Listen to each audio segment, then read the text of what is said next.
Só a Deus, somente a Deus, a glória seja dada somente a Deus. Ronaldo falava sobre essa questão da reforma, né, que aconteceu há pouquinhos anos atrás, né, só 500 anos, né, e eu gostaria de ver com você essa questão, principalmente da questão da glória, que às vezes a gente fala, se tornou um jargão entre os cristãos, né? Glória a Deus. Às vezes acontece alguma coisa boa na nossa vida, a gente fala assim, né? Glória a Deus. Coisa aconteceu e tal. Ah, irmão, glória a Deus. Você já ouviu alguém dizer isso? E infelizmente, tem o lado bom e o lado ruim da gente falar várias vezes as coisas. É que às vezes chega um tempo que a gente começa a falar as coisas sem saber por que está falando. Quem aqui já ouviu a história de cortar a ponta da linguiça? Não? Uma vez uma mulher, né, casou, e quando ela casou, ela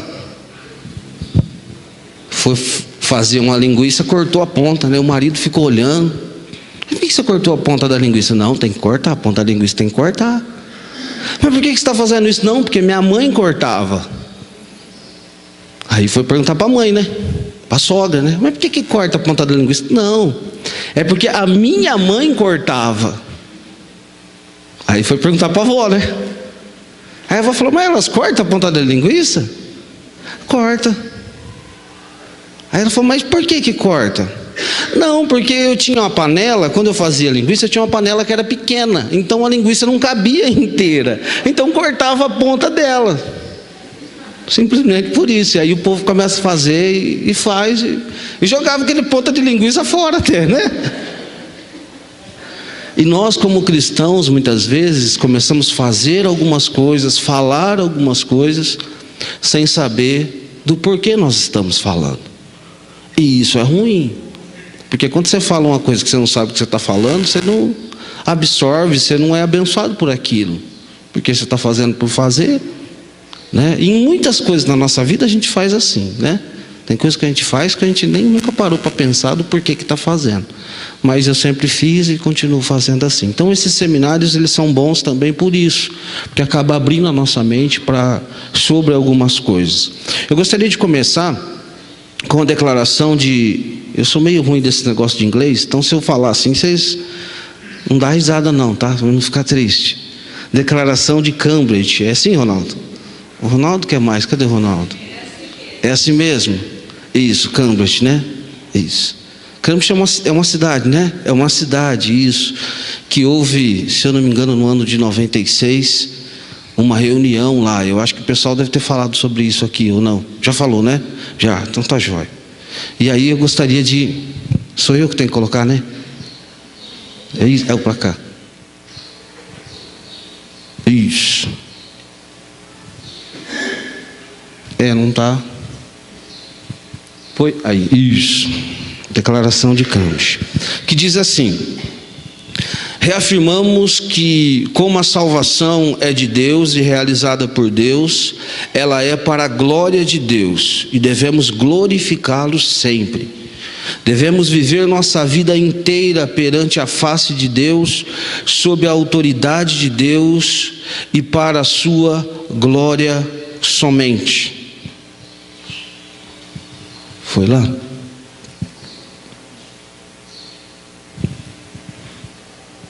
Isso aí. Negamos que possamos apropriadamente glorificar a Deus se o nosso culto for confundido com entretenimento, se negligenciarmos ou a lei ou o evangelho em nossa pregação, ou se permitirmos que o aperfeiçoamento próprio, a autoestima, a autorrealização se tornem opções alternativas ao evangelho. Então isso nos dá mais ou menos uma base para essa questão da glória de Deus. É sobre isso que nós vamos conversar, e depois no final eu gostaria que a gente fizesse uma reflexão, principalmente sobre isso aqui, sobre os nossos cultos, sobre a nossa própria vida. Eu gostaria que no final nós refletíssemos: será que a nossa vida realmente, de fato, tem glorificado a Deus? Será que glorificar a Deus é só no domingo aqui à noite, onde a gente levanta a mão e fala glória a Deus, né? Então no final a gente vai refletir um pouco sobre isso. E eu separei 2 textos, o Salmo 24, que diz: levantai, ó portas, as vossas cabeças, levantai, ó entradas internas, entrará o Rei da Glória. Quem é o Rei da Glória? O Senhor forte e poderoso, o Senhor poderoso na batalha. Levantai, ó portas, as vossas cabeças, levantai-vos, ó entradas eternas, e entrará o Rei da Glória. Quem é esse Rei da Glória? É o Senhor dos Exércitos. Ele é o Rei da Glória. O Senhor, Criador dos céus e da terra, é o Rei da Glória.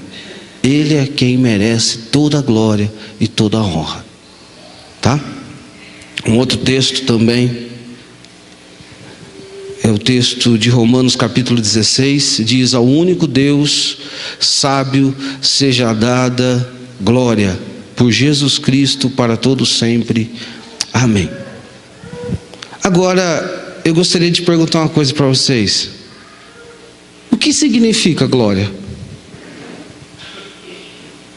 Porque nós falamos, né? Glória a Deus, aconteceu uma coisa boa, você fala, nossa, glória a Deus por isso. O que isso significa? Quando você fala isso, o que você está querendo dizer? Ou vamos pensar assim, o que a Bíblia diz sobre isso? Ah, Pacheco, sei lá, todo mundo fala, eu falo também. Né?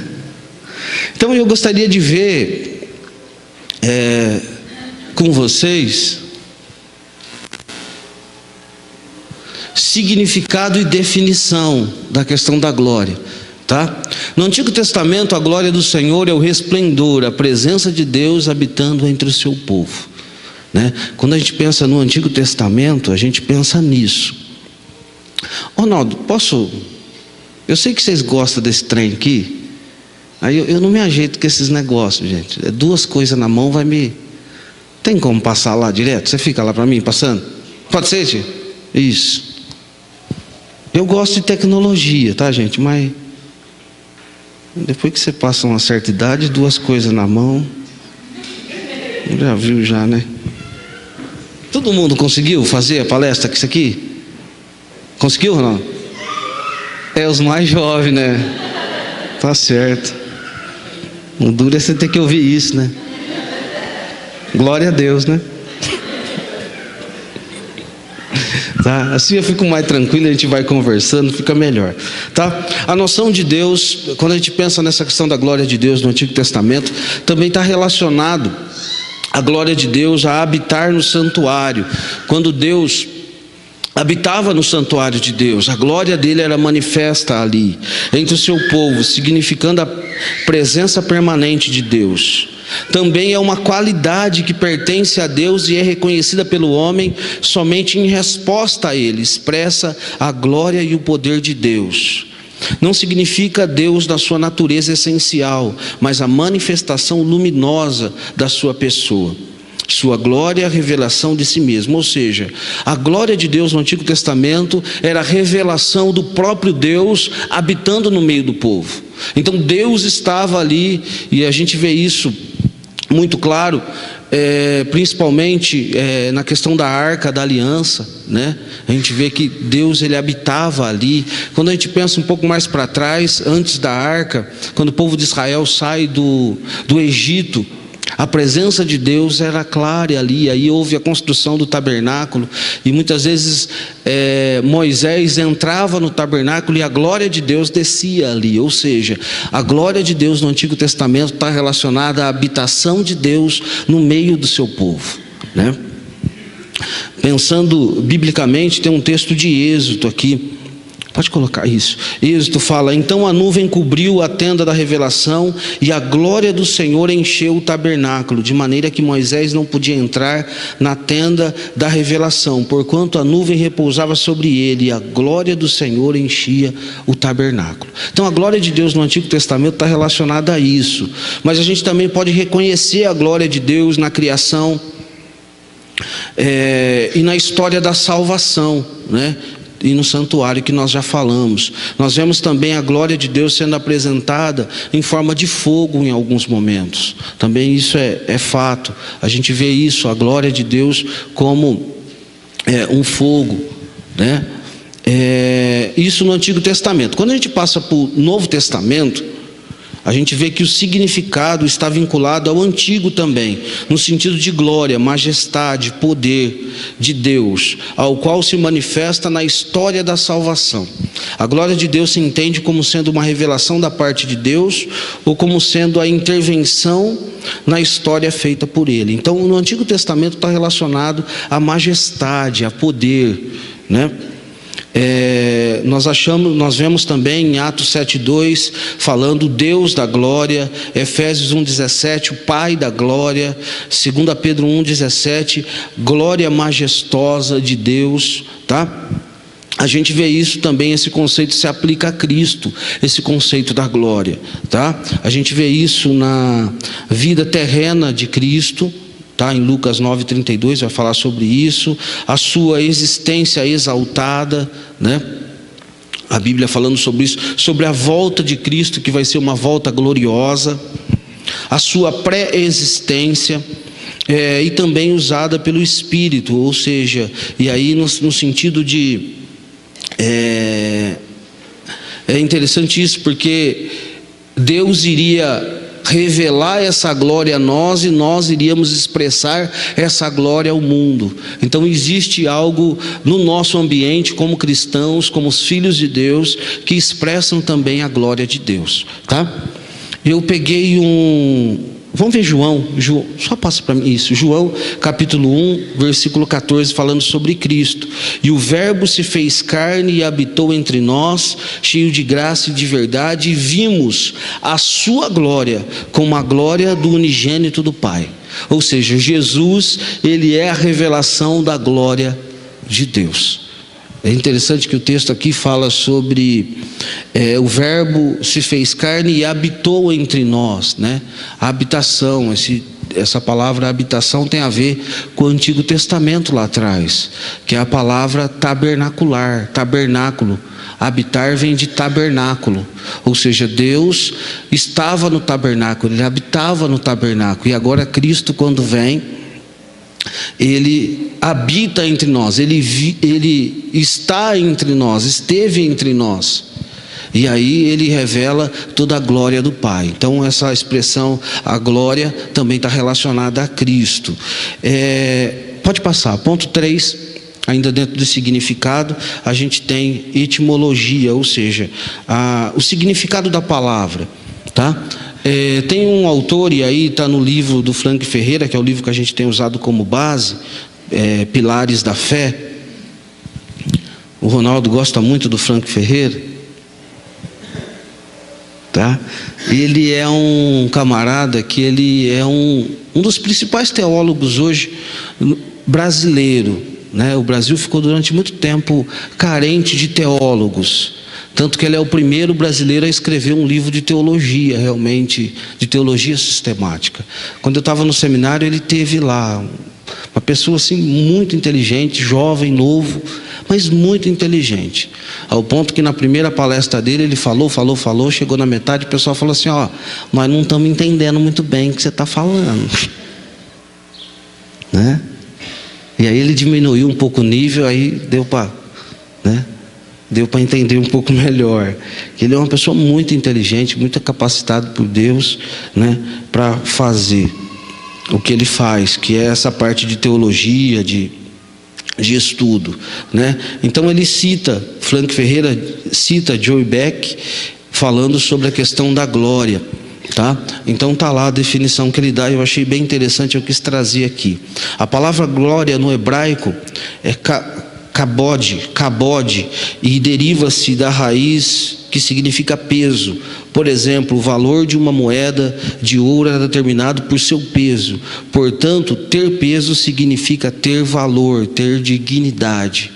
Então, quando a gente pensa no Antigo Testamento, onde aparece a palavra glória, tem a ver com isso. O significado da palavra vem de peso, ou seja, uma moeda, quanto mais pesada ela fosse, mais valor ela tinha.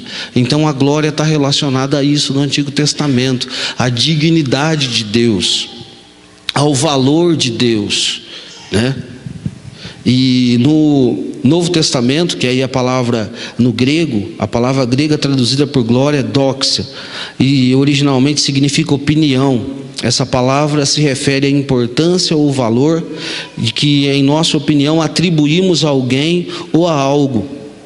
E aí ele diz o seguinte: a ideia hebraica fala do que é inerente a Deus, o seu valor e dignidade. A ideia grega fala da resposta de seres inteligentes e morais ao valor e à dignidade que eles veem manifestas na palavra e nas obras de Deus. Isso é muito interessante, eu achei interessante isso, porque no Antigo Testamento a ideia é a dignidade de Deus, já no Novo Testamento é aquilo que nós atribuímos a Ele. Ou seja, a glória no Novo Testamento está relacionado àquilo que eu e você falamos acerca dele, pensamos acerca dele e o que isso significa para nós. É interessante isso, eu gostei muito. E ainda ele diz o seguinte: em ambos os testamentos da Bíblia, a palavra glória significa manifestação de excelência da dignidade, glória demonstrada, bem como a resposta de honra e adoração a essa manifestação, glória dada. Então agora eu queria ver com vocês algumas características da glória de Deus. Tem algumas características interessantes, tá? Eu vou citar várias aqui, tem bastante, não são todas que estão aí, tá? E tem as bases bíblicas, mas não vai dar para a gente passar todos os textos bíblicos, porque é bastante coisa, então eu vou passando aqui, você vai pegando aí, prestando atenção. A glória de Deus na história de Israel. Deus escolheu o seu povo para a sua glória, nos criou para a sua glória, Isaías 43, 6 a 7. Chamou Israel para a sua glória, Isaías 49, 3. Deus resgatou Israel do Egito para a sua glória, Salmo 106.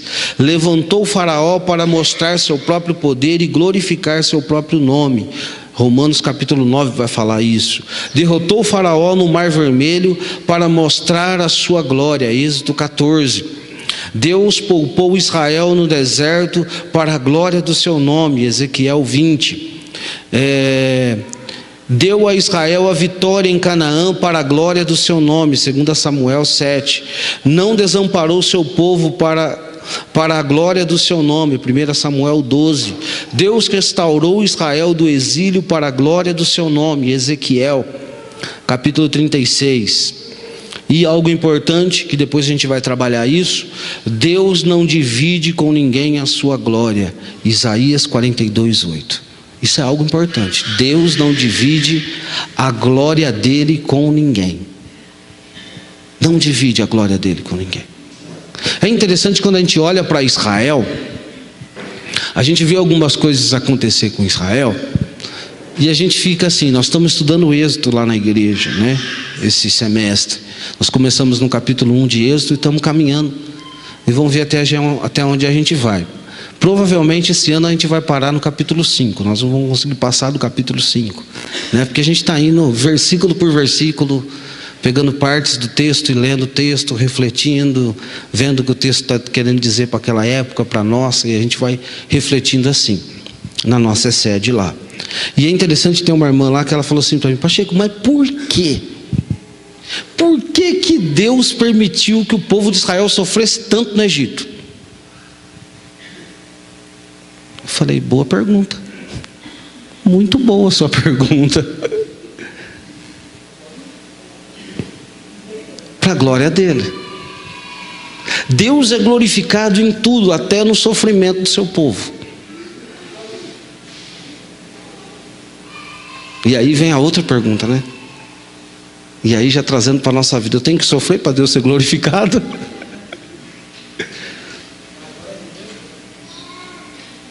E aí tem uma outra questão, né? Que muito do nosso pecado, das nossas lutas e dificuldades tem a ver com aquilo que nós fazemos.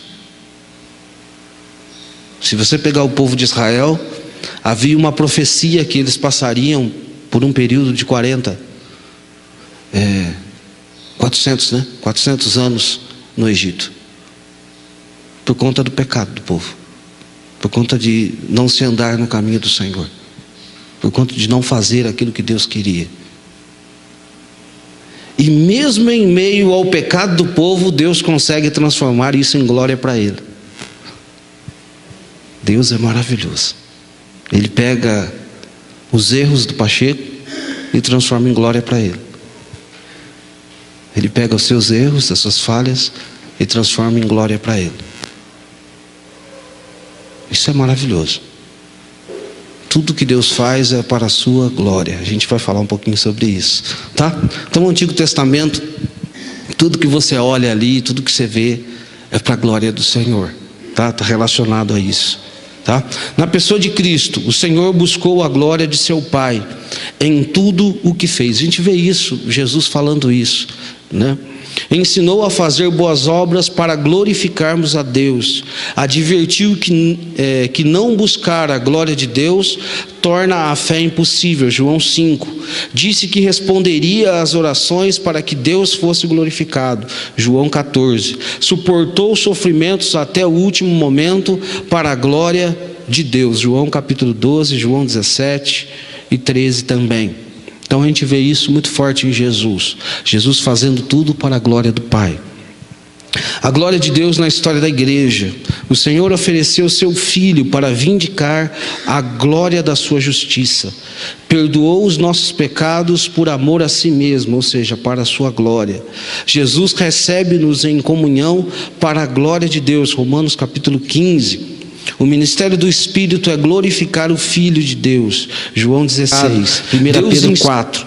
Jesus enche-nos com os frutos da justiça para a glória de Deus. Filipenses 1:9. Todos estão sob julgamento por desordem à glória de Deus. Jesus voltará para a glória de Deus. 2 Tessalonicenses 1. O desejo de Deus é que na eternidade o seu povo se alegre em sua companhia, contemplando a sua glória. João 17. Mesmo na ira, o propósito de Deus é fazer conhecida a riqueza da sua glória. Romanos capítulo 9. O plano de Deus é encher a terra com o conhecimento da sua glória. Abacuque 2,14. Todas as coisas acontecem e redundam para a glória de Deus. Romanos 11. Na Nova Jerusalém, a glória de Deus substitui o sol. Apocalipse capítulo 21. Então a gente vê na Bíblia toda a glória de Deus. A glória de Deus é revelada em todo momento. Gostaria de citar algumas definições, né?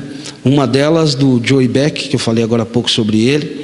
A glória de Deus é a beleza de suas perfeições multiformes, bem como o esplendor admirável que emana dessas perfeições. John Piper, ele diz: na Bíblia, o termo glória de Deus geralmente se refere ao esplendor visível ou à beleza moral da perfeição multiforme de Deus. É uma tentativa de expressar com palavras o que não pode ser contido por palavras, como Deus é em sua magnificência, a excelência revelada. Eu achei interessante o que ele fala, é uma tentativa de expressar com palavras o que não pode ser contido por palavras. Então, quando você fala glória a Deus, é você falando algo sobre Deus que não dá para conter em palavras, ou seja, algo que excede. Frank Ferreira diz o seguinte sobre a glória: de forma bem simples, a glória de Deus refere-se à majestade e brilho que acompanham a revelação da palavra e do poder de Deus. Em outras palavras, a glória de Deus refere-se à suprema beleza do Deus Trino. E eu achei interessante essa expressão que ele diz, refere-se à suprema beleza do Deus Trino. Não tem como entender a glória de Deus fora da Trindade, gente. Isso é muito importante para nós.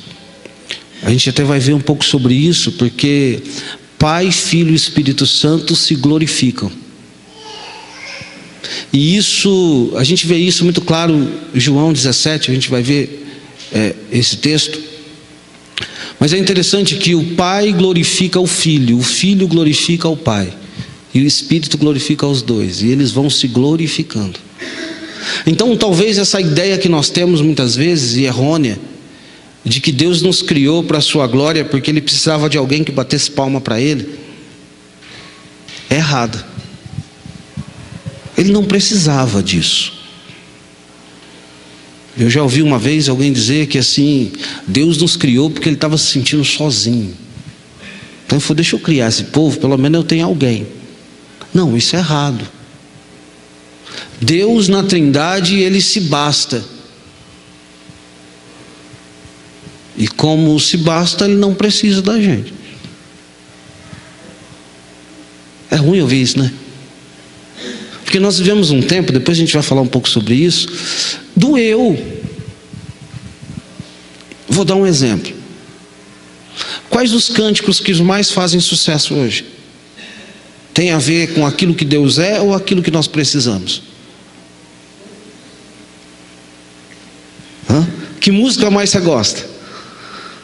Aquelas que falam do que Deus é ou daquilo que Deus pode fazer em mim?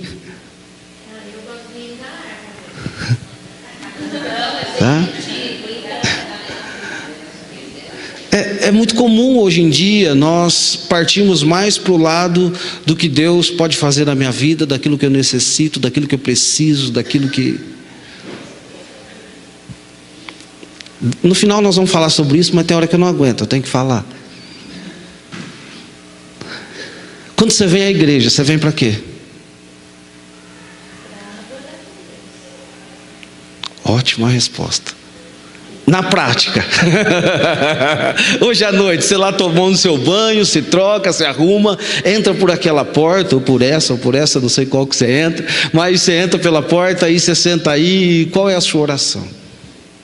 Deus, fala comigo, Deus me fortalece hoje. É como se a igreja fosse um posto de combustível, onde a gente chega lá e aí o pastor prega, tem um louvor, coloca a bomba de gasolina lá, enche o tanque, aí você fala, beleza, estou com o tanque cheio, agora eu vou até domingo que vem.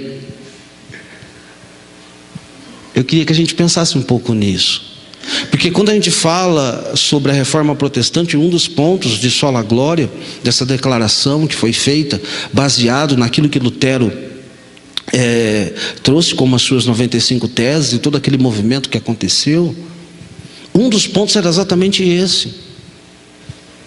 É que Deus deve ser glorificado, e quando nós saímos da nossa casa e nós entramos aqui, ou não vou dizer só aqui, depois a gente vai falar um pouco sobre isso também, que isso foi algo sobre a reforma protestante que mudou toda a sociedade. A gente pode dizer que nós precisamos vir para glorificar a Deus. E quando nós estamos glorificando a Deus, nós somos abençoados, mas o propósito principal é glorificar a Deus, exaltar a Ele. E talvez essa seja uma das grandes dificuldades nossas hoje. Porque quando a gente inverte isso, a gente sai fora do propósito de Deus. E saindo fora do propósito de Deus, 1 mais 1 é 2. Você põe um para cá, um para lá. Mas nessa situação, se você mudar, o resultado é diferente. Beleza? Amém? Então vamos lá. Alguns questionamentos. Isso pode passar para nós. Por que Deus busca a sua glória? Resposta simples. Porque somente Ele é Deus. Tá? Falando sobre isso, o Franco Ferreira diz assim, acho que não tem aí, eu não coloquei. Se Ele buscasse a glória fora de si, então existiria outra divindade no universo digno de louvor. Só existe um único Deus, o Senhor, o Eu Sou de Êxodo 3,14, que se revela nas Escrituras. E porque somente o Senhor é Deus, Ele é digno de toda a glória. Por outro lado, quando a igreja glorifica a Deus, a igreja imita a Trindade, pois as santas pessoas da Trindade vivem para a glória da unidade divina. Ou seja, Deus busca a sua glória porque somente Ele é Deus. Somente Ele é Deus. Porque se Ele não fizer isso, Ele deixa de ser Deus. E esse é um dos problemas da humanidade hoje. Ela glorifica algo que não é para ser glorificado.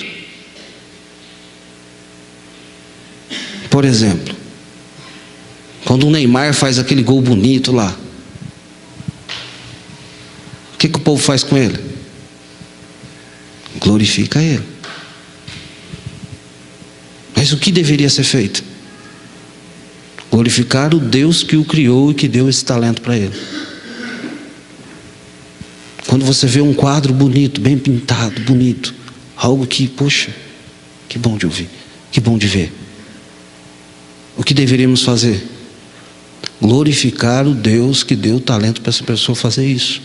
Mas o que fazemos muitas vezes? Glorificamos o pintor.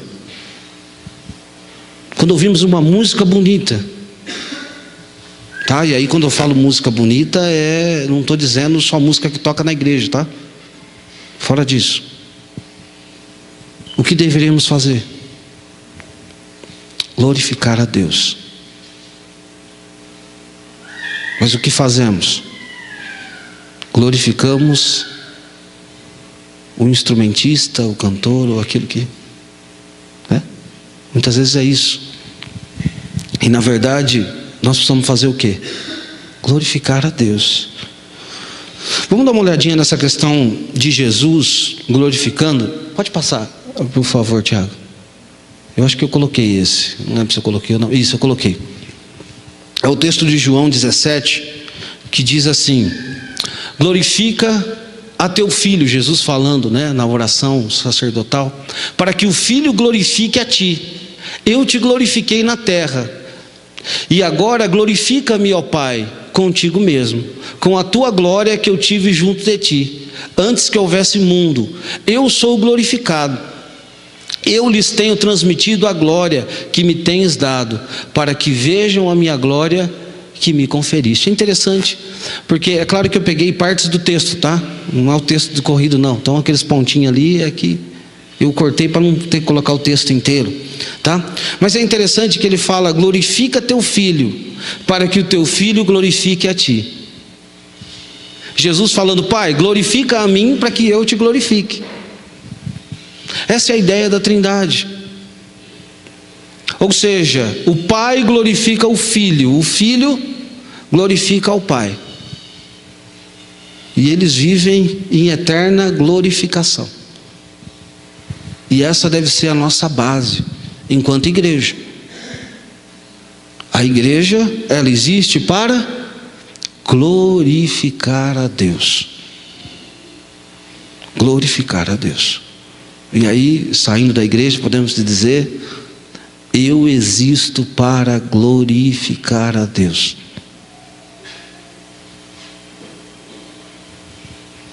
Vamos continuar. E aí vem outro questionamento: por que Deus existe? Já pensou nisso? Sim ou não? Deus existe para quê? Para a sua própria glória. Ou seja, tudo que Deus faz está envolto à glória. A glória dele. Tem uma frase, eu não sei se lembro se eu coloquei aí ou não, de Tim Keller. Ele diz assim: ele criou o universo para espalhar a glória e a alegria que ele tinha em si mesmo.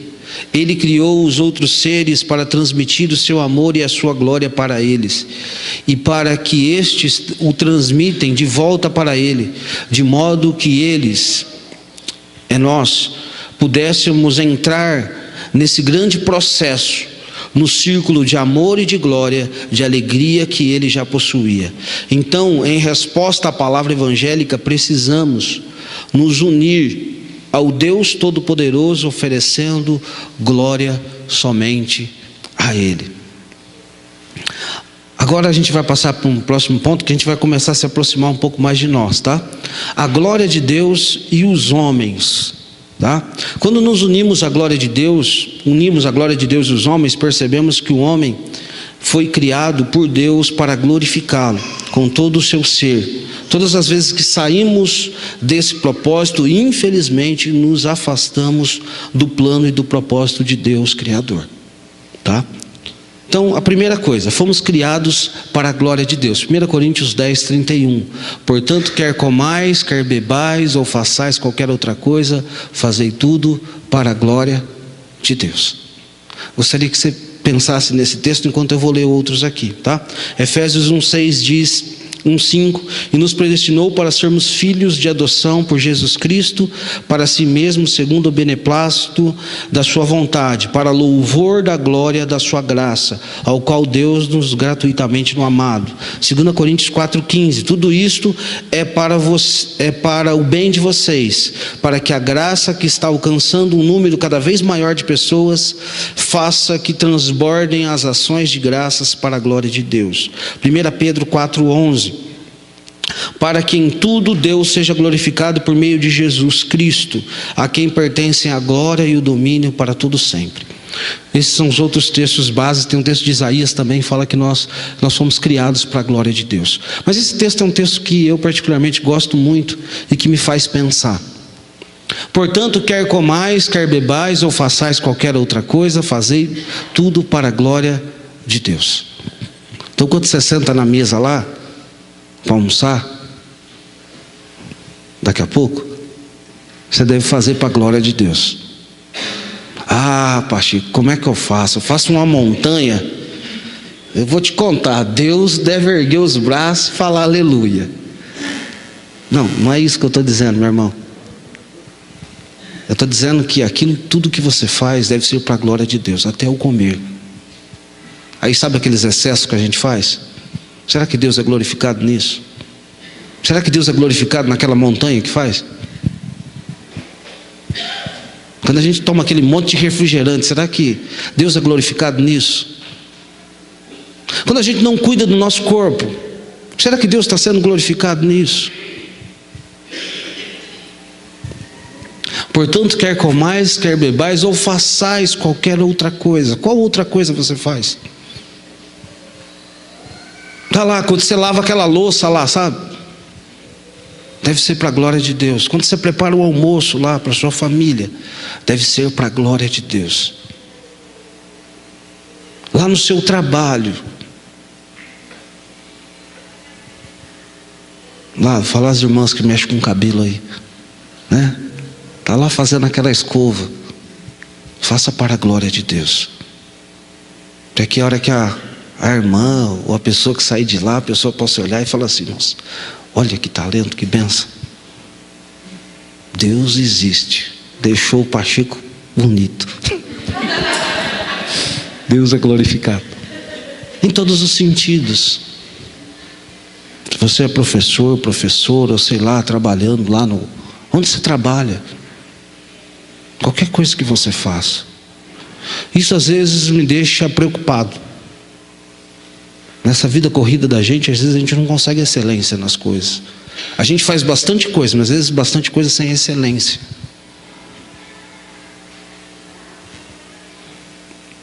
Tinha um encarregado meu que ele sempre falava isso: ó, não deixa rabo para trás, hein? Sabe o que significa isso? Você fazer as coisas pela metade, sempre deixar uma coisinha, sabe? Não fazer o serviço completo. Sempre tem alguma coisinha para fazer. E ele ficava bravo com isso, que às vezes era bastante coisa e a gente às vezes deixava uns rabos para trás, umas coisas para resolver, sabe? Porque era muita coisa, aí não conseguia fazer com total excelência. E será que Deus é glorificado? Quem trabalha no comércio, você vai atender uma pessoa, será que Deus está sendo glorificado com a sua vida? Portanto, quer comais, quer bebais, ou façais qualquer outra coisa, fazei para a glória de Deus. Quando você está dirigindo, dirija para a glória de Deus.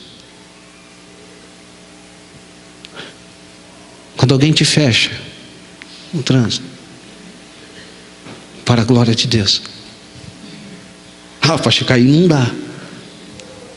Mas a Bíblia diz que nós somos criados para isso, para glorificar o Senhor.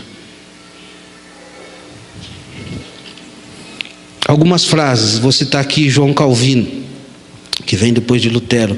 Sabemos que somos postos sobre a terra para louvar a Deus, com uma só mente e uma só boca, e que esse é o propósito de nossa vida.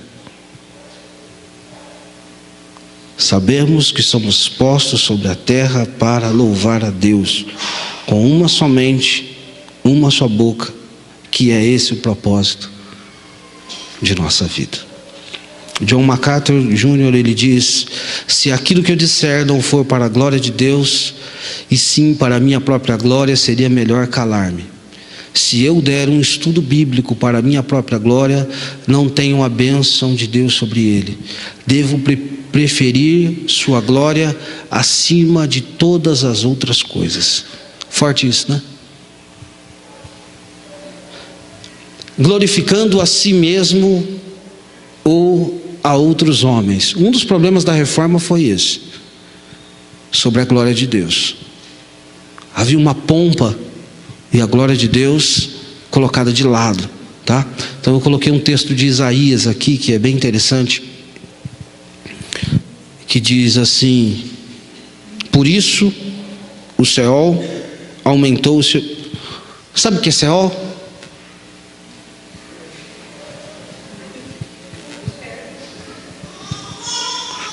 Tem um menino lá no projeto, a gente tem um projeto de sábado lá no Cristo, que a gente falou um dia, falou sobre a questão do inferno. Aí ele queria falar do diabo, ele falava, o lá de baixo. Quem? O lá de baixo, sabe? O lá de baixo. Mas quem que é? O lá de baixo, professor. O diabo, esse aí. Não pode falar. Tá? Então por isso o Seol aumentou o seu apetite e abriu a sua boca desmesuradamente, e para lá descem a glória deles, a sua multidão, a sua pompa e os que entre eles se exultam. Ou seja, toda a glória humana vai lá para baixo, que a única que permanece é a glória de Deus. Outros textos eu não coloquei aí, mas Salmo 49 diz: pois quando morrer, nada levará consigo, a sua glória não descerá após ele. Oséias 9 fala: quando a Efraim, a sua glória como a ave voará. Ou seja, já viu a ave voando? A glória se vai. 1 Pedro 1 24 diz: porque toda a carne é como a erva, e toda a sua glória como a flor da erva. Secou-se a erva, caiu a sua flor. Você já viu pessoas que tiveram uma glória, uma pompa, estava na televisão, tá, hoje ninguém lembra mais quem é. A glória humana é assim, gente. Ela é como um pássaro. O pássaro passa aqui, se talvez você nunca mais vê ele, né? Ele passa.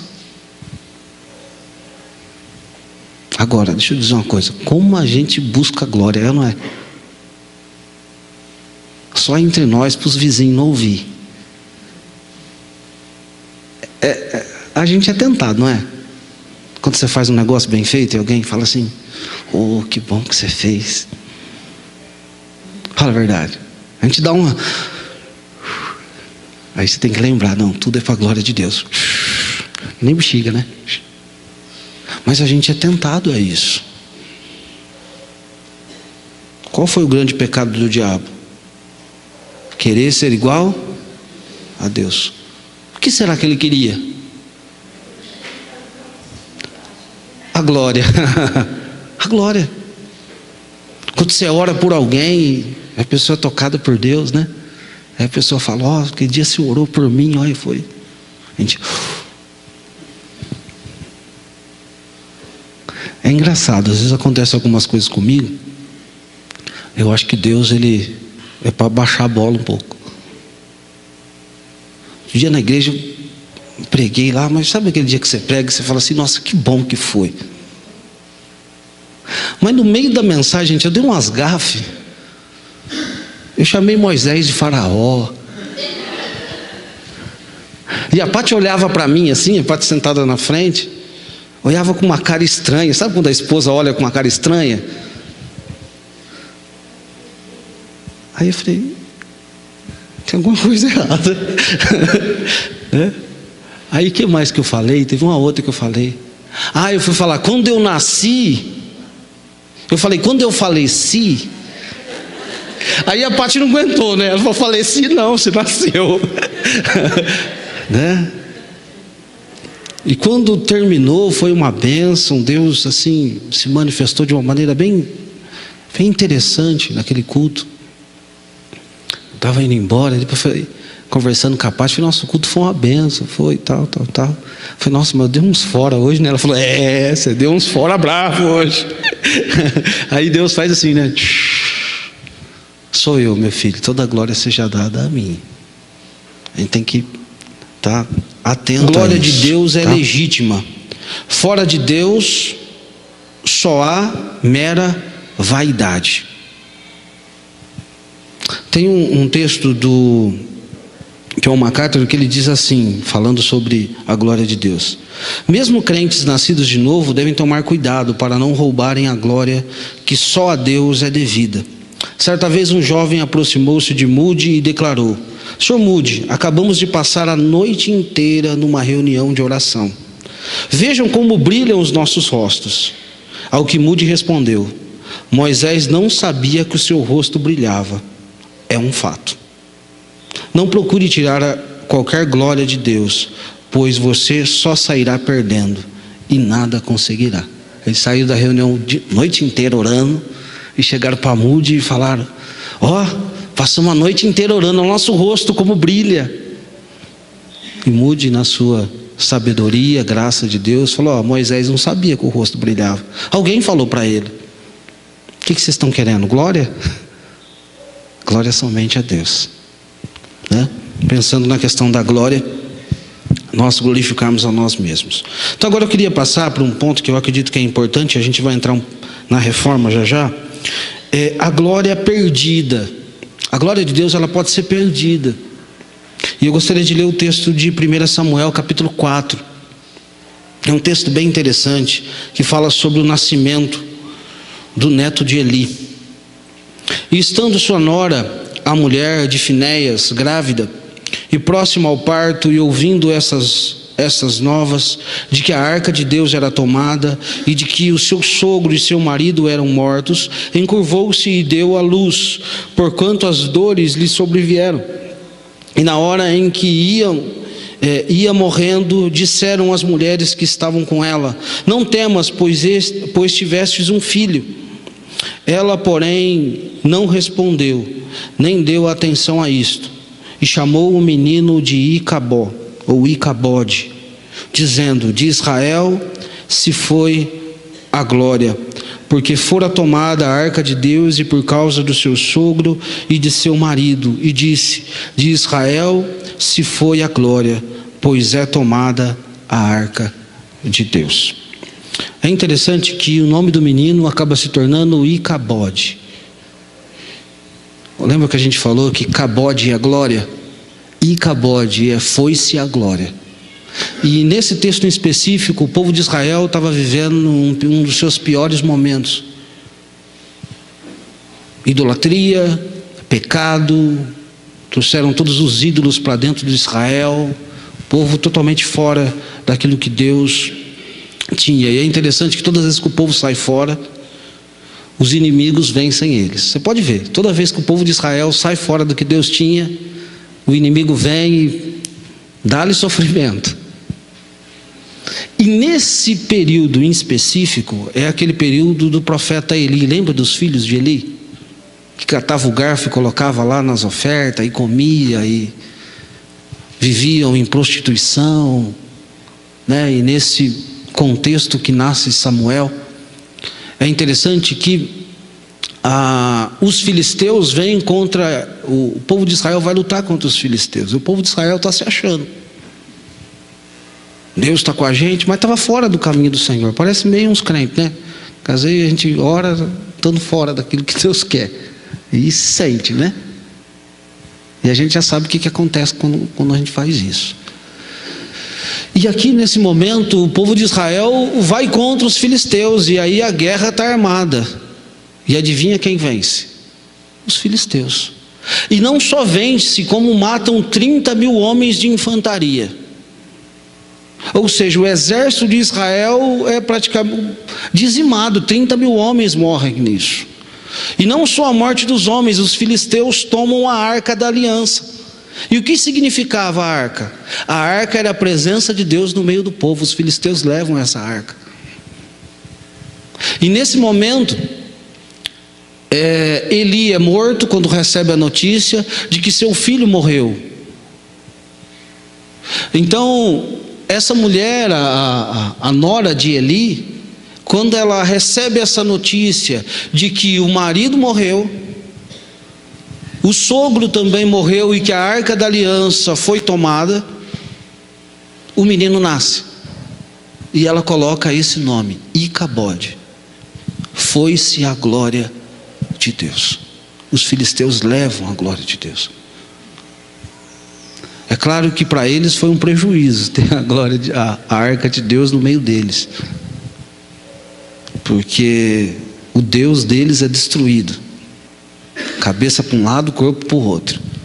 Eles acordam de manhã, está lá o ídolo deles deitado no chão. E por fim eles acabam devolvendo a arca. Leva essa arca embora porque não queremos esse negócio aqui não. Está dando prejuízo para nós. Mas a arca de Deus significava a glória de Deus. E a glória de Deus ela foi tirada do povo de Israel. Por conta da desobediência, de tudo aquilo que aconteceu. E isso em Israel. Isso é um exemplo, tá, gente? Que eu coloquei aqui. E eu gostaria de a gente ir um pouco mais para frente e a gente pensar no tempo da reforma agora, tá? É interessante que o tempo da reforma foi um tempo assim muito difícil, principalmente na Europa, porque muitos comentaristas dizem que foi o tempo chamado de tempo de ansiedade, ou alguns vão dizer período de trevas. Eu não sei quantos já viram isso em alguns livros. Período das trevas, pessoas morrendo de fome. Quando a reforma ela explode, é isso que estão vivendo, um período onde as pessoas estão morrendo de fome. Um período onde foi muito marcado pela peste negra. Eu não sei quantos ouviram falar sobre isso na Europa, aonde dizimou 1/3 da população europeia foi dizimada por essa peste negra. Então era um período de ansiedade. E por conta dessa ansiedade por quê? Medo de morrer. Pensa bem, 1/3 de Santa Rita morre por conta de uma doença.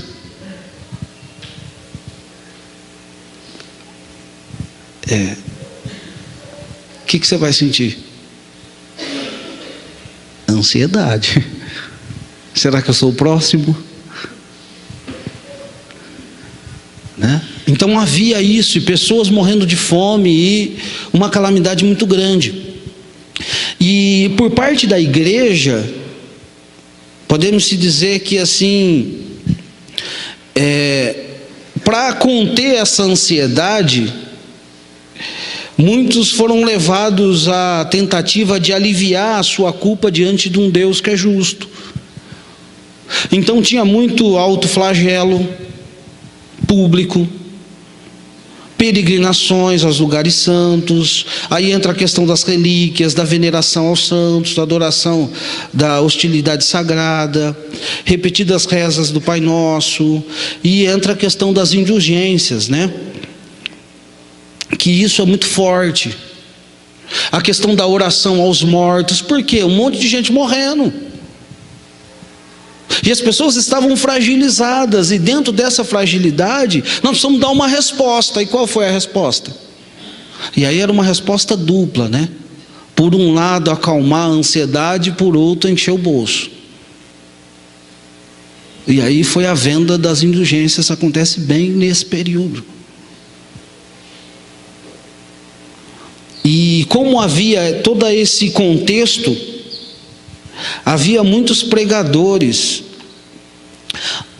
Tem um relato de um pregador que ele cata uma caveira e leva para dentro da igreja. E coloca lá e começa a pregar sobre a morte. Falar sobre essas questões. Alguns levavam um caixão para dentro da igreja. Outros faziam o culto no cemitério. E aí, quem assistiu o filme de Lutero aqui, eu não vou lembrar o nome dele agora, mas é um personagem bem forte da época, que era um dos principais pregadores, colocava fogo na mão, tudo enganado, né?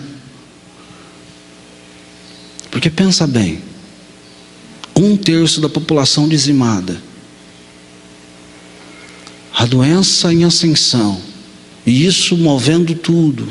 As pessoas, quanto mais contato com a morte tem, mais a gente começa a pensar no que vai ser depois, é ou não é? Você quer ver um dia bom para falar de Jesus? É quando morre alguém próximo. É ou não é? A Bíblia diz que é melhor estar no lugar onde há luto do que onde há festa. Porque aí de fato sim a gente percebe, peraí, eu sou de carne e osso e eu posso ser o próximo da lista. É ou não é?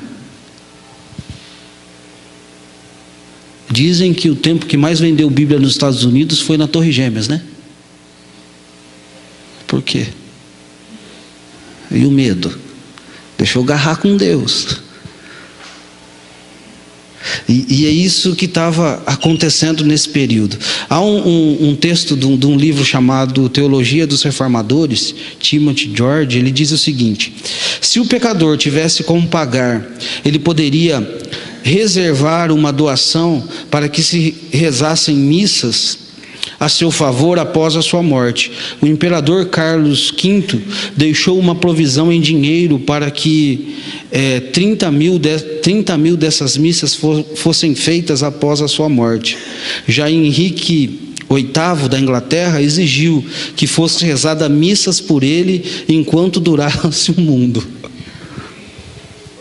É nesse período, gente, que vem a questão de missa de sétimo dia, de purgatório, de tudo esse contexto todo aí. E quando a gente começa a ver tudo isso, a gente vê que glória a Deus pela igreja foi totalmente esvaziada.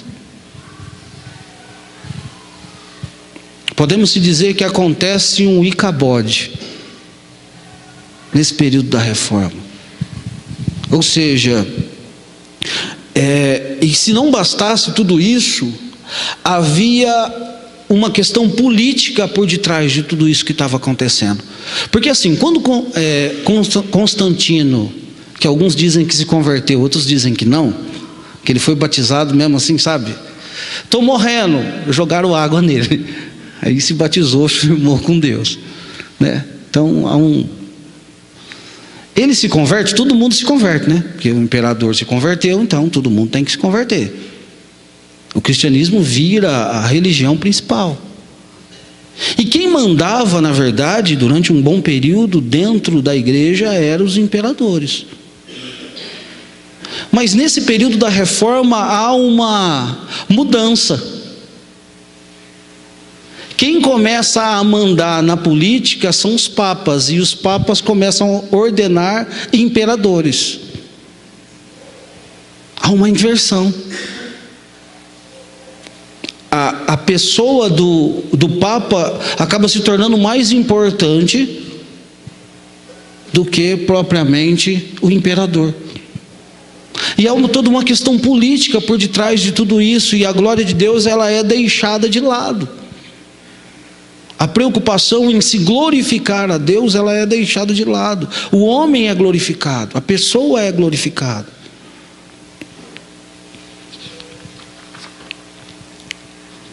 E dentro de tudo isso, Lutero se levanta, porque ele não aguenta, porque ele começa a ir para a palavra de Deus tinha sido esquecida, porque as missas realizadas em latim, e o povo não sabia nada de latim. Não tinha assim a Bíblia como nós temos hoje, na nossa própria língua para se ler. Buscava salvação em objetos e em atitudes. Então, quem é glorificado? O objeto, e não aquele que salva, pela graça. É interessante que líderes são glorificados, distanciamento das Sagradas Escrituras. Então, ou seja, a igreja perdeu totalmente a visão da glória de Deus. Aqueles que foram criados para glorificar a Deus, não glorificam mais. E aí eu gostaria de passar para os nossos dias hoje, da Igreja Católica hoje. Embora houvesse muitas mudanças desde o tempo de Lutero até hoje, muitas bases doutrinárias não mudaram, gente, da Igreja Católica. Petição e veneração aos santos e a Maria, a questão do papado, a tradição acima das Escrituras, a salvação como produto da igreja. Porque dentro da doutrina católica, você só vai ser salvo se você for católico. Aí talvez pode dar um ponto de interrogação na sua cabeça. Pode ser salvo sem ser evangélico? Pode ser salvo sem ser membro de igreja? Pode? Então para que você vem na igreja? Brincadeira. Só para você pensar. Ixi, já sei, hoje à noite eu já sei, não vou para a igreja não. Vou assistir o Corinthians. Nem tanto, fala. Não sabe pecar tanto. Gente, isso para nós cristãos, temos a Bíblia como base de fé e prática. A salvação, ela é extra igreja. Alguém pode ser salvo sem entrar numa igreja. Agora, nós viemos à igreja por quê? Porque nós queremos glorificar o nosso Deus e nos reunimos para isso. Agora, se você é cristão e não quer se reunir com outro irmão para glorificar Deus, meu irmão, eu tenho que pôr um ponto de interrogação na sua salvação. Que tem alguma coisa errada. É ou não é? Quando eu não estou bem, eu não quero reunir com o irmão. Você é assim também? Quando eu não estou bem, eu não quero. Quero ficar em casa. Agora, quando eu estou bem com Deus, nossa, abraça o irmão, beija aí, né? Tá? Isso é só para a gente pensar. Tem um texto bem interessante. Jesus fala a Roma, de David Mattes. Eu ia trazer, eu acabei me esquecendo de trazer. Aonde é como se Jesus estivesse falando para Roma. E ele começa a dizer, toda a doutrina católica, ele começa a falar sobre o que a Bíblia diz sobre isso, como se Jesus estivesse falando, nas palavras de Jesus. É bem interessante esse texto. Se quiser, depois eu deixo aí para o Ronaldo, que o pessoal quiser pegar. Tá? Há uma imagem, acho que o pastor Sérgio falou dessa imagem, não sei. Acho que é ele, né? O pastor Sérgio falou dessa imagem. E uma das questões da Igreja Católica hoje, que é muito forte, é a questão de Maria. Então, no alto lá, eu não sei se dá para... Acho que dá para ver, né, gente? Em cima, no mais alto lá, você tem Deus Pai de um lado, Maria no centro, de azul, e Jesus à direita aqui, né? À sua esquerda, né? Perdão, à sua esquerda, tá? Então, isso é um dos pontos que é importante para nós.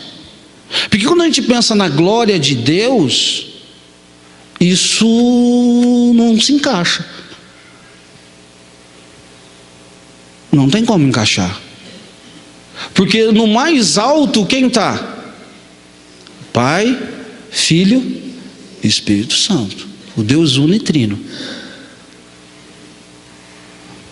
Quando você coloca uma pessoa em pé de igualdade, o que você está fazendo? dando glória a quem não merece glória. E o que a palavra de Deus diz? Que Deus não divide a sua glória com... Deus não divide a sua glória com ninguém. Ai, mas Deus não divide a sua glória com a Rita? Cadê a Rita? Ah, mas Deus não divide a sua glória com o Pacheco? Não, com ninguém, gente. Não importa o que fez, não importa o que aconteceu, não. Por quê? Porque a glória é devida a Deus, Criador. Nós somos criaturas, e todos aqueles que são criaturas foram criados para glorificar. E quando nós fazemos isso, nós estamos criando um icabode, tirando-se a glória de Deus. Deus não divide a sua glória, e se Deus não divide a glória, é algo que está errado. E não tem como a gente ajeitar isso.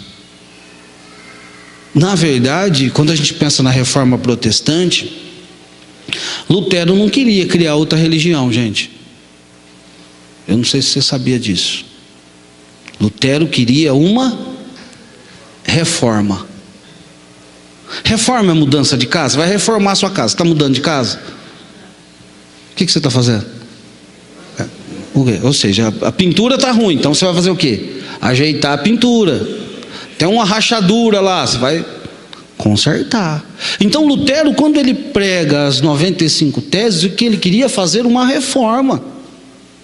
Ou seja, tirar tudo aquilo que estava errado e consertar. E um dos pontos é a glória de Deus, que tinha sido totalmente tirada. Então o que ele queria fazer? Reformar isso. Gente, vamos voltar a glorificar a Deus, porque foi para isso que nós fomos criados. E quando você pega, eu não sei quantos aqui já leram as 95 teses. Na verdade são frases, não é algo tão grande não. E você lendo aquilo, você vê um Lutero assim, até que esperançoso com a mudança. Eu li essa semana as 95 teses, tem algumas coisas que ele coloca em forma de pergunta. Ele coloca muita coisa em forma de pergunta, querendo dizer, gente, ó, mas vocês estão falando disso aqui, mas olha isso aqui, ó, isso aqui não é assim.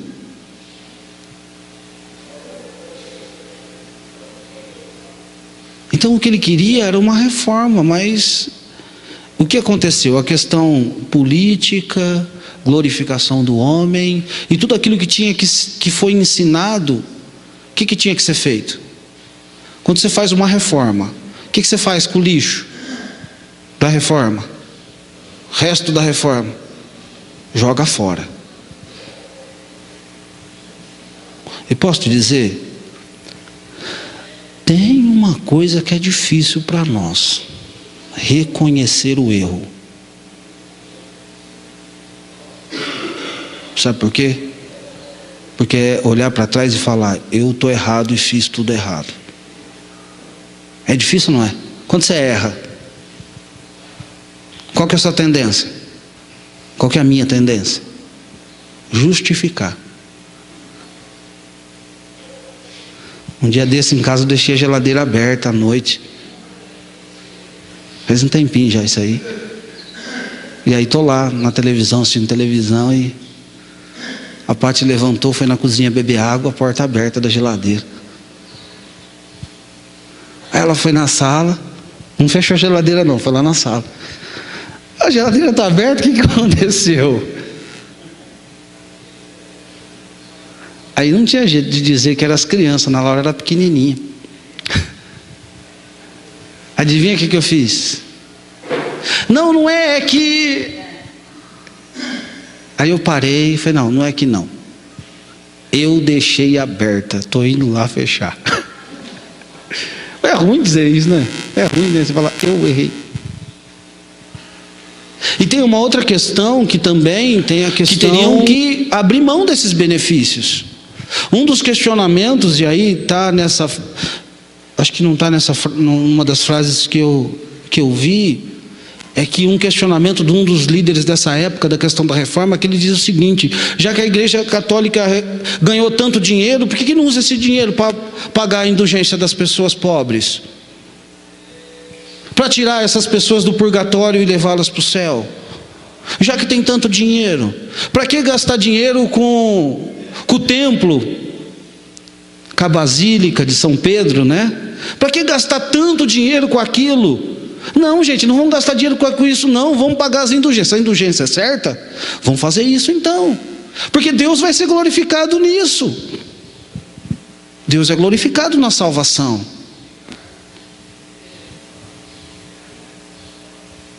Mas qual foi a resposta? Corta o pescoço desse Lutero, né? Então hoje não se mudou muita coisa. Claro, houve mudanças, não pode dizer que não houve mudanças. Houve do tempo de Lutero, 500 anos para cá. Mas as bases doutrinárias continuam as mesmas. Tá, nós não podemos falar dos outros sem falar de nós, né? Então pode passar. Nos nossos dias, essa é a declaração de Cambridge. Diz: onde quer que na igreja se tenha perdido a autoridade da Bíblia, onde Cristo tenha sido colocado de lado, o Evangelho tenha sido distorcido, ou a fé pervertida, sempre foi por uma mesma razão: nossos interesses substituíram os de Deus, e nós estamos fazendo o trabalho dele a nosso modo.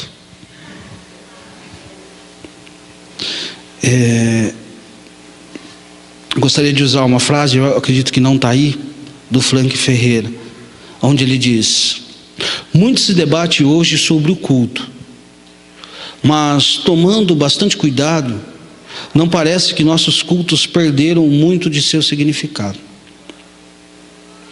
Não só os cultos aparentemente se esvaíram de significado, nossas vidas também estão vazias de significado. Vidas medíocres, vidas pobres, simplesmente levadas pela circunstância. Mas por que isso está acontecendo? Provavelmente porque o vocábulo Deus se tornou uma palavra sem conteúdo para a nossa geração. E por conseguinte, buscamos o culto somente como um lugar onde as nossas energias serão restabelecidas. Mas o culto é para a glória de Deus, que deve ser a paixão maior do cristão. É interessante quando a gente começa a pensar sobre isso, e pensar que o povo de Israel perdeu a glória de Deus, e nesse período da reforma protestante também foi perdida essa questão da glória de Deus. E aí nós trazemos para nós hoje. Às vezes a gente vem para o culto e a gente não sente nada, é ou não é? Hoje o culto não foi assim. Mas quem disse que você tem que sentir, eu tenho que sentir alguma coisa? O culto é para a glória de Deus. Então quando eu estou aí louvando a Deus, eu estou glorificando a Ele. E nós temos uma grande dificuldade em glorificar a Deus, sabia? Por exemplo, vamos fazer um teste aqui. Você vai falar uma palavra que glorifica a Deus. Pode começar. Começar por aqui. Fala aí, Érica.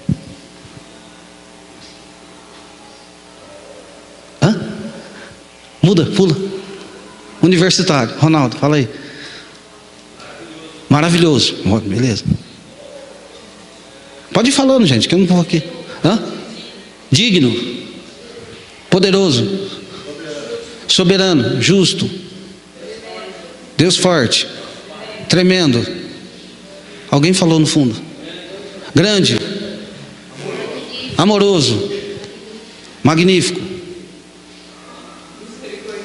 Misericordioso. Majestoso. Compassivo. Único. Fiel.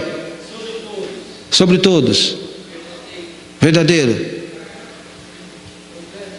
Longânimo. Generoso. Onisciente. Príncipe da paz. Conselheiro. Olha um pouquinho agora. Quando você começa a pensar em glorificar a Deus, não tem que dar uma quebrada na cabeça? Você fica assim, o que eu falo? Meu Deus do céu. Tá. Não, tem aquilo. Aí o outro fala, você começa a pensar. Não deveria ser algo mais fácil para nós? Se nós somos criados para isso. Pega um exemplo, as nossas orações. Faça uma oração de 5 minutos glorificando a Deus. Hã? 1 minuto, tá, 1 minuto. Agora, deixa eu falar uma coisa pra você. Faça uma oração de 5 minutos pedindo a Deus. Pacheco, não pode ser 10.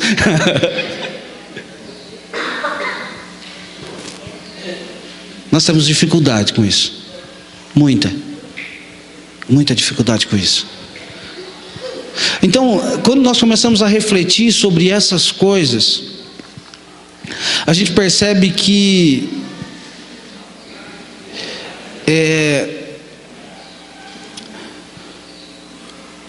nós corremos muito risco de sairmos fora do plano e do propósito de Deus. Muito. Porque a gente muda o propósito, a gente muda o objetivo. Se nós somos criados para a glória de Deus, o que nós vamos fazer? Glorificar esse Deus. Mas o que nós fazemos muitas vezes? Glorificamos a nós mesmos. Buscamos a nossa própria glória. Às vezes a gente ora por alguém, qual a nossa preocupação? Se Deus não fizer, o que vão pensar de mim?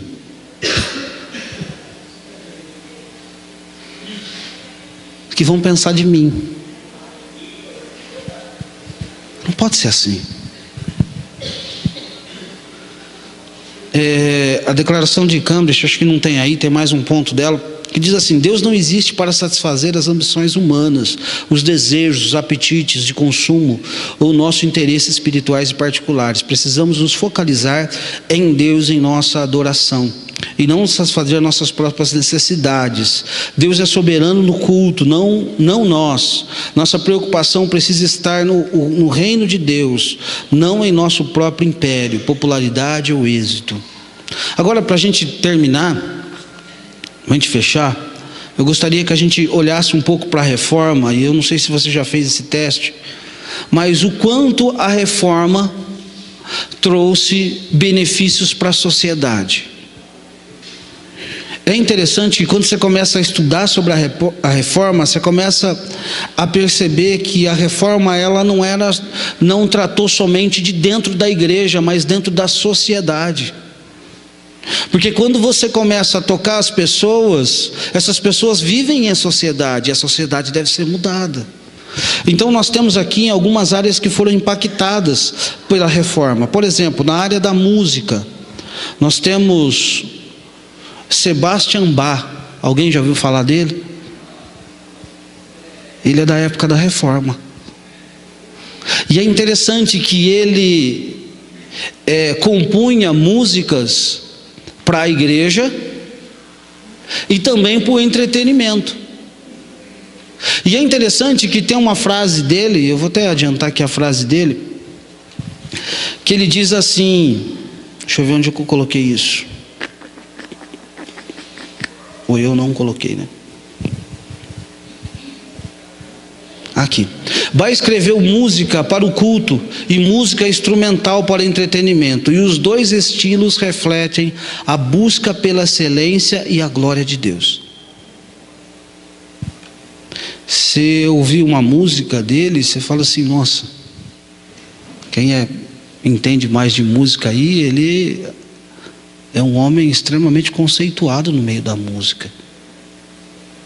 E ele é desse período da reforma, ele foi impactado pela reforma.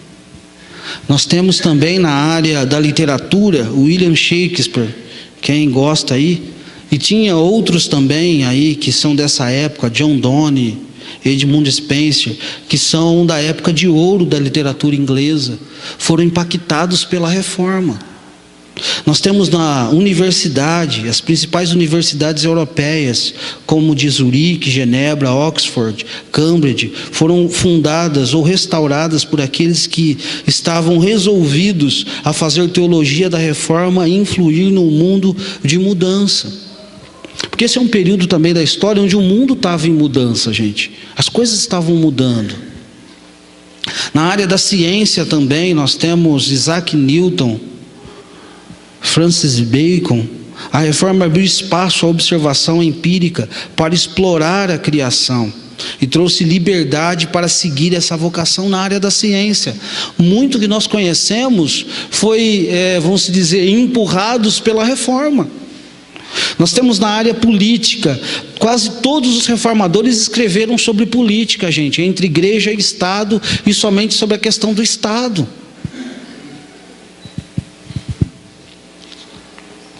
Nós temos também na área das artes isso acontecendo. E aí tem uma frase aqui de John Calvino, que Frank Ferreira trata no seu livro. Ele diz assim: assim como a glória de Deus é a paixão última de Deus, assim também a glória de Deus deve ser a paixão maior em tudo o que fazemos ou pensamos. A glória de Deus deve estar para nós acima de nossa salvação. Isso é forte, né? Ele diz também, ainda citando Calvino: nossas amizades, estudos, descanso, casamento, família, tudo deve ser buscado e feito para a glória de Deus. Para a vida, toda a vida deve ser o formosíssimo teatro da glória de Deus. Um dos pontos interessantes, frases citadas da reforma, igreja reformada sempre reformando.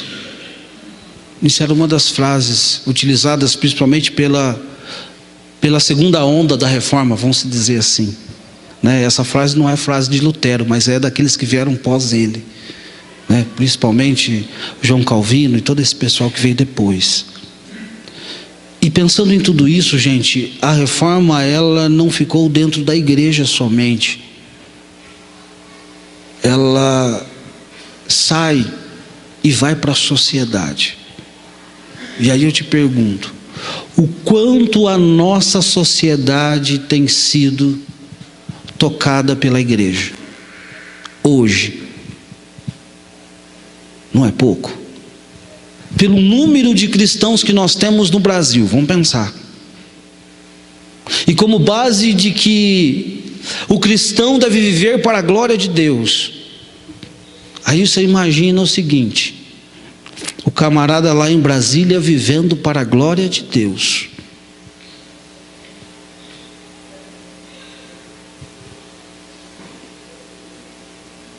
Tinha que ser diferente? Tá bom, vamos lá. Vamos diminuir, né? Está muito longe de nós, Brasília, né? Até a gente chegar lá, quantas horas dá? É longe, né? Santa Rita do Passa Quatro. Aonde você está? Mudaria se você parasse e pensasse: não, isso aqui eu vou fazer para a glória de Deus agora? Você faria diferente? Um pouquinho.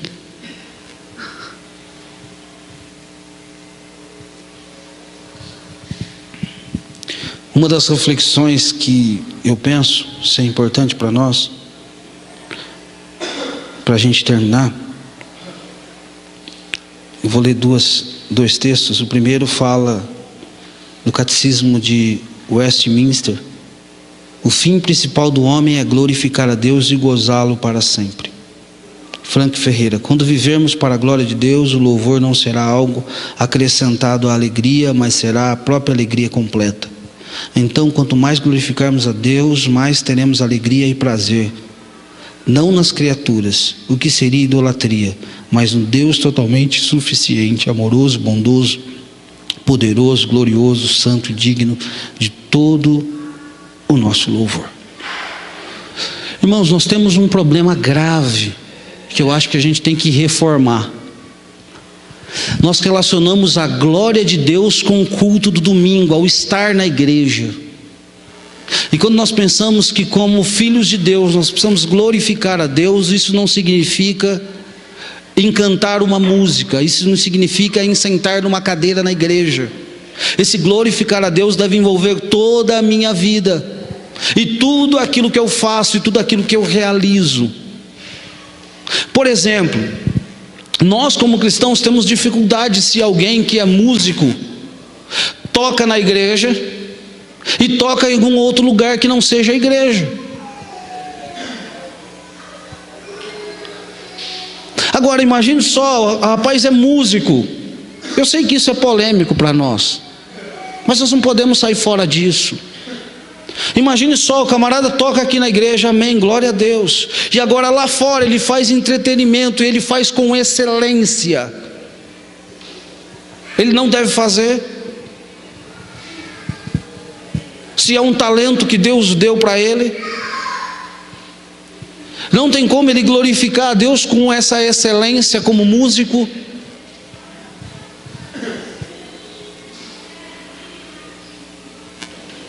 Porque a glória de Deus muitas vezes para nós está ligado a dentro da igreja, e a glória de Deus não está fechada dentro das quatro paredes da igreja. Em tudo que eu faço, não sei, no seu lazer, ir lá jogar um futebol, legal, faça para a glória de Deus. E aí quando faz para a glória de Deus, não vai poder falar palavrão, tá? Não vai poder brigar com todo mundo.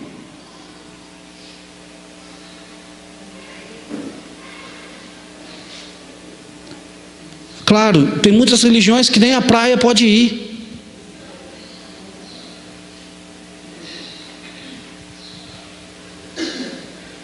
Meu irmão, como é bom chegar diante do mar lá e glorificar a Deus por aquilo que Deus criou. A Bíblia diz que a criação revela a glória do Senhor.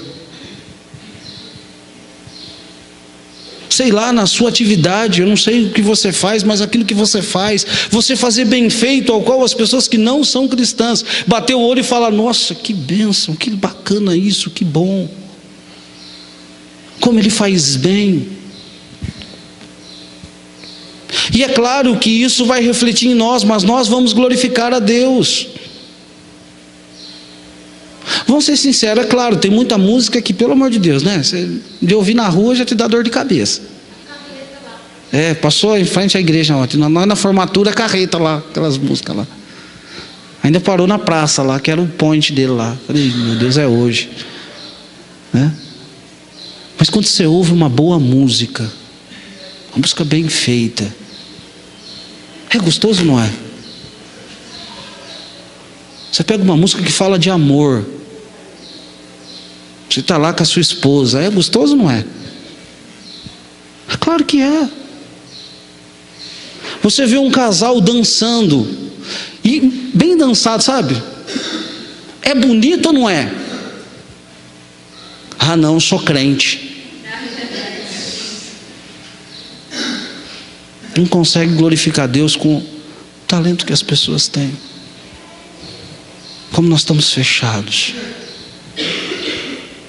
E nós não conseguimos ver a glória de Deus e expandir essa glória de Deus para a sociedade.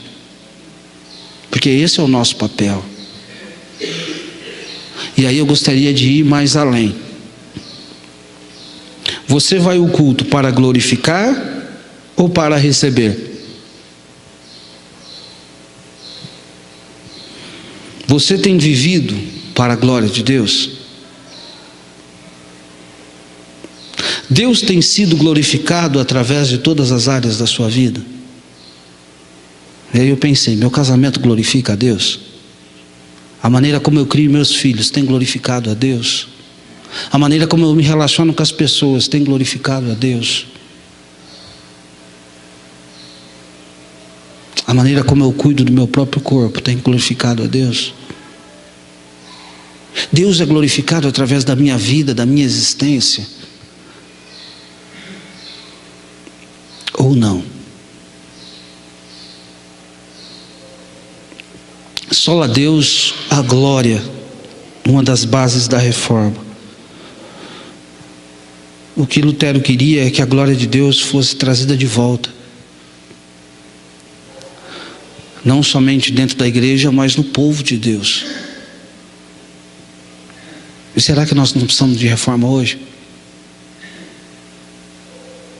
Será que alguém não tem que pregar 95 teses em nós? Ah, pastor, com 95 eu não sei, mas a Bíblia é bom. Já faz 500 anos de que tudo aconteceu. Mas nós ainda precisamos mudar muita coisa. A reforma, ela não foi completa. Porque aquele que começou uma boa obra há de terminá-la. Ele está fazendo. É um Deus que trabalha. É um Deus que trabalha. Mas nós precisamos abrir o nosso coração para que Deus trabalhe, para que Deus faça em nós. É legal celebrar 500 anos de reforma. É a mesma coisa você ir num churrasco de encher laje, você não botou a mão na massa. Você não levantou uma... Você não deu uma enxadada na massa. Né? Você chega lá, você bebe, você toma seu guaraná, você come seu churrasco lá, mas fica meio ruim, né? Você fica meio assim, né? Você vê o pessoal que ajudou lá, cansado, né? Com o ombro ralado. E aí tomando aquele guaraná gelado, depois de ter enchido aquela laje, comendo aquela, né? E falando sobre o encher, nossa, aquela hora aí não estava aguentando. Aí você chega lá e está tomando um guaranazinho lá. É mesmo? Olha, não senti nada. Eu acredito que comemorar 500 anos de reforma é pedir a Deus: Deus, me reforme. Deus, venha com o teu poder. Venha com a tua graça. Refletir sobre algumas coisas que precisam mudar. E hoje, especialmente, eu queria trazer isso para vocês, de que a nossa vida deve glorificar a Deus em tudo que você faz. Não sei o que você faz, não sei o que você tem feito, mas que você faça isso para a glória de Deus e que isso alcance a sociedade, aonde é que você esteja. Lutero buscava tanto a glória de Deus que quando ia limpar o chão, todo mundo sabia que era ele que tinha limpado. Porque ele fazia de tal forma que todo mundo falava: ah, Lutero passou aqui. É tão limpo que ficava. Em tudo ele queria glorificar a Deus. Eu e você precisamos fazer isso. Amém? Podemos orar?